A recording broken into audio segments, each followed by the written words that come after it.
Hello everyone, welcome to Stripe Grid. Today in Canvas tutorial, we are going to figure out how to bring anything to front or send anything to back. In Canva, the functionality is similar for everything, whether it is image or text or anything else. So right now, if you see this is front heading. We have two images. This is the image which is on top of another image. So even if I select this image with a girl, which is in the background, it it doesn't show completely, so which means that this image with two girls facing each other is in the front. So now let's see how to make this happen. So there are two ways to do this. Let's start by the text box first. So here the text box is there. You can right click this and you can select layer and send to back. So if you send it to back, so there is a difference in this. When you send it to back, it goes on the very first layer, which is this white layer. You understand now? It goes on to the white layer.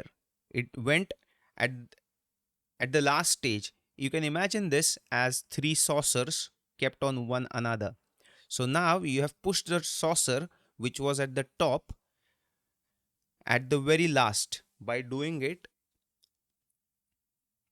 by using the command send to back. So that's the ultimate back. Now we will change it again, and now it's again in the front. So what if I want to put this text on the image which is behind this? So for that, I will right click this and select layer, and then I will select send backward. So what it does, it just sends one layer behind.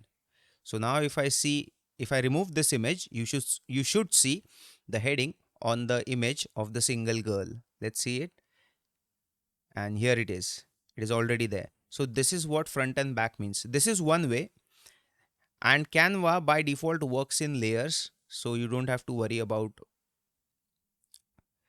whether it's working or not.